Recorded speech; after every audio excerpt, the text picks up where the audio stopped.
Welcome to Podfic Galore. I'm your horrible online reader, Goldskythe. I read out loud fanfictions for you busy bees, free of charge and no strings attached.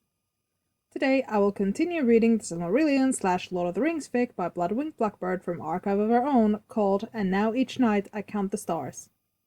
I hope you can at least try to enjoy my voice, and I will try my best for you with the equipment available to me.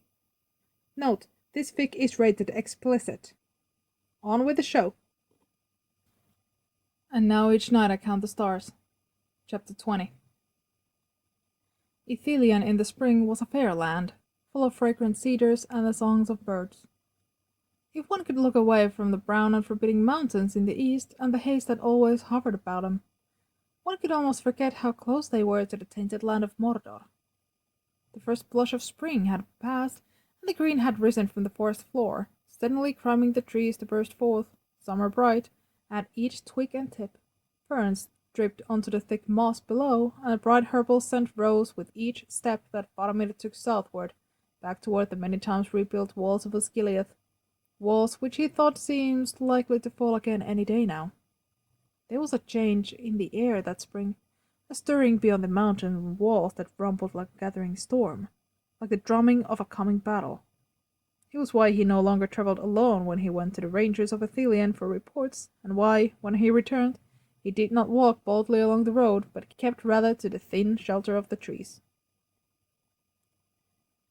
On this trip he had new companions, young men recently come from Minas Tirith, sent in response to the request that he had included in his last report. They had been sent grudgingly, for the city had her own concerns, and few enough to guard her own walls, but they had been sent all the time. He did not even begrudge the certainty that it was his brother's request that had secured new recruits for the outpost at Osgiliath.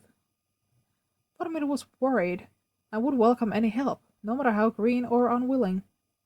He did not know these two well, not yet. They were both too young, but that was to be expected. They had reported to Faramir alone, and brought little enough news, masking their disappointment well enough that they were assigned to the second son and not to the hero of the city. "Captain, look!" said one, too loud, pointing ahead. His name was perhaps Mablung. It seemed fitting. The lad had promising skill with a bow. Minas Tirith was a still city looking back, her people like herself, bearing grand names with little hope of living up to them. Faramir hissed him to silence and looked. A column of carrion birds wheeled over something near the western edge of the Morgul Vale. It was a common enough sight. Things had a way of dying easily there, and those that didn't soon wished they were dead. There was likely no reason to investigate. It was dangerous even on the outskirts of the Vale, and even aside from the risk being spotted by patrols of orcs and the other things that watched from Minas Morgul, there was something foul and accursed about the land itself. Things had a way of being both too alive even as the rot of the place consumed them from within. They would find, more than likely, no more than a carcass of some unfortunate creature, something cursed with ill luck, poor judgment, or both, to have found itself within the cursed valley. "Probably a deer," he said. They watched for a moment as the birds settled on whatever they had found. Faramir moved to continue on his way, but with a great cawing, the birds rose again as if startled, and there they wheeled, rattling and scolding at something on the ground. Likely they had been interrupted by some other scavenger, a wolf or something worse. Likely it would be a danger, to himself and to his two young recruits. Likely he should lead them no closer. Captain, do you think there's something alive?" asked the other. Faramir couldn't remember his name. Was it Barahir? That seemed likely enough to lay money on. There were always Barahirs running around. "It's not likely," said Faramir, but he was already leading them toward it. Maybe there was something alive there, maybe something suffering. His brother would have said he was too soft-hearted, but Faramir knew the thought of it would plague him if he did not learn the truth. If nothing else, perhaps it would be a good lesson for the young men, a lesson that sometimes the greatest gift one can give is a swift death. They picked their way towards it in silence, making a circuitous route, one that kept them out of sight of the pale gaze of the Tower of the Moon, and well away from the waters that flowed through the vale, foul and mesmerizing at once. Strange plants bloomed in damp places of the valley, purple flowers that smelled like carrion when they were trod upon and that glowed with faint, unhealthy light at night, tangled brambles that tore at their clothes and left behind strange rusty stains, wicked burrs that clung to everything, prickling at fingers when removed, only to burst and leave little sharp seeds everywhere. Faramir watched his recruits well as they walked, pleased to see that they trod carefully, but not fearfully, at least, until the one who might have been Barahir stopped. "Captain, that's not a deer!" The birds' feast was again interrupted, but this time they had seen what it was that frightened them off. It was an arm, pale as bone, that had been lifted upon the mass of fetid vegetation to wave them away. The motion was languid, almost graceful, and the long-fingered hand had drifted in the air for an otherworldly moment before falling down again below the saw-edged rushes. Faramir and his men stood silent, watching as the crows again stooped close. This time there was no movement on the ground below them, and Faramir wondered if it had somehow been a dream. He stepped closer.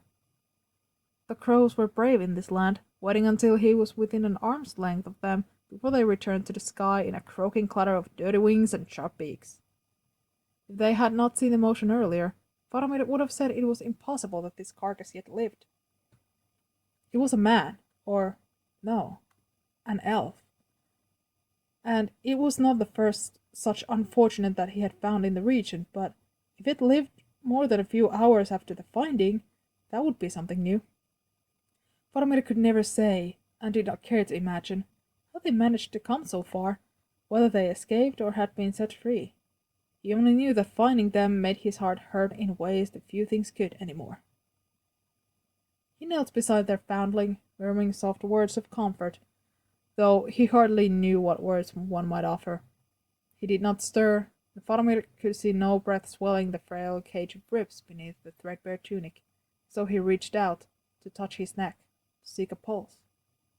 The sunken eyes flew open, feverish and unseeing, and Faramir had a brief moment to wonder at the way they flamed with the sort of light that one heard about in songs before those hands were on him, clawing at his face, reaching for his throat.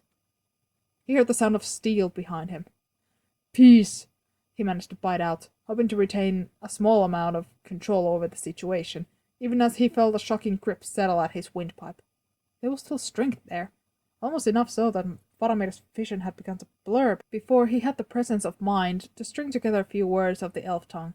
His accent was a shambles when he gasped out, Friend, I won't hurt you."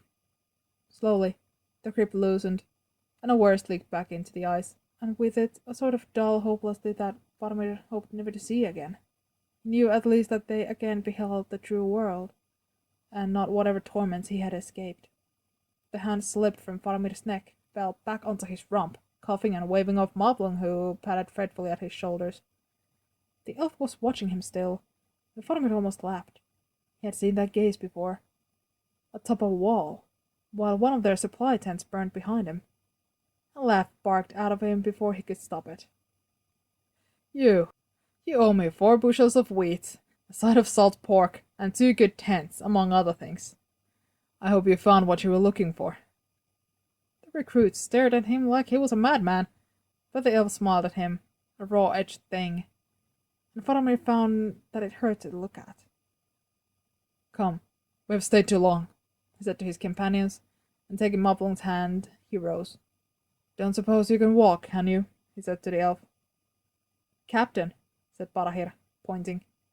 "Ah, I suppose not," said Faramir, glancing quickly away from the sudden end of the fellow's left leg. For the first time he noticed the spear that lay beside their new charge. "Barahir? It's Bregolas, Captain. Right? Sorry." He cleared his throat. "Bregolas? Go cut us a stave, length like that." He pointed to the spear. "Moblung, help me bear him beneath those trees, at least." He gestured to a copse of sickly hemlocks. They lifted him then, as gently as they could. Faramir's teeth ground with every jolt, but their charge seemed barely to notice. His eyes closed tightly, but whether against the pain or some dark vision, Faramir couldn't say. Bregolas returned before long, and they set to tying Faramir's cloak to the branch and to the spear, building a simple bier for their discovery. That done, they made haste to Osgiliath, for they had already spent too long in the unwholesome shadow of Minas Morgul. The guards at the gate greeted Faramir with a salute and much staring, but they kept their questions to themselves. Faramir was grateful, already unsure of the wisdom of his actions, and hardly ready to defend them. Mablung and Bregolas carried the bier to the healer's tent, while Faramir trailed behind, his thoughts shouting loudly in his head. "Well, lad," said Hodor, hands on his hips, as Faramir ducked beneath the flap of the tent. "If you thought I was growing slothful, you needed only say so. I'm not certain that bringing a scrap of carrion was the best way to encourage me." "Oh, he lives," said Faramir, gesturing at his face where the marks of the elf's nails had started to sting. "Huh, does he now?" said Hodor, looking at his patron with a bit more interest. "They're always said to be sturdier than they look, those elves. Well, if he's got some fight in him, maybe he's worth my time after all." He prodded at the spot of blood that leaked through the filthy tunic that was Elf's only garment, gave a pleased nod at the answering hiss of pain. "You," he said to Faramir, "get those scratches cleaned, then come help me here." Faramir obeyed, sitting back while one of Hodor's apprentices bathed the scratches with something that smelled green and stung like the dickens. He could hear Hodor behind him, trying to speak to his new patient, but meeting only stony silence. Faramir's face felt clean and cold when he went back to the old healer's side. "So, where did you find this one, then?" "The Morgul Valley." "Ah, that explains the smell, then," said Hodor. "We'll get him cleaned up when he passes out," he went on, seemingly unabashed to talk as his patient weren't right there. "But for now, I think this," he gestured at the wound at the end of the elf's leg, "is our biggest concern. Can you smell it?" Faramir nodded. He had been in enough battles to know the smell of infection and to recognize the frightening red that was starting to crawl up the leg. "Now, see how the wound is burnt? Someone was trying to do a favor, I'd guess, but that seems unlikely. Not a lot of favors floating around in that land. Though maybe it was something hot that dealt the wound. Plenty of fire about in that land, I should think. I'd rather tourniquet myself, but one works with what they have. It might have kept him alive this long. Trolling about in that land, though. I doubt there was much way for him to avoid the fever that's coming from him. But I'll do my best." He stood with a grunt and leaned against the cot to retrieve a bottle of full, clear liquid. "Here, pour him a slug of that. He'll need it." Faramir unstoppered the bottle and gave it a sniff, his eyes watering immediately. Hodor laughed at his face. "Have a snort yourself. You might want it." Faramir shook his head. He had spent the whole of his boasting in Osgiliath pretending that he did not know about Hodor's still, and was content to continue to do so, or at least to pretend that the only use the noxious substance had was medicinal. He poured a cup of the stuff and hoisted the elf to something like a sitting position. His head lolled on Faramir's shoulder, and he wondered how necessary this was. He had hardly moved throughout Hodor's examination, and now seemed barely aware. Still, he rose a little when Faramir held a cup to his lips, and drank what he was given without a flinch. Hodor laughed. "A fellow after my own heart, this one is.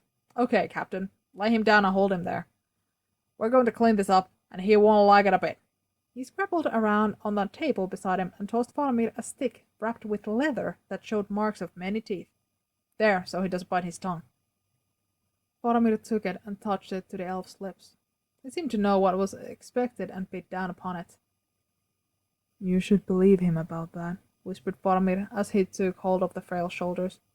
"Hodor's always saying things won't hurt when they do, so if he says something will hurt, well, best be prepared."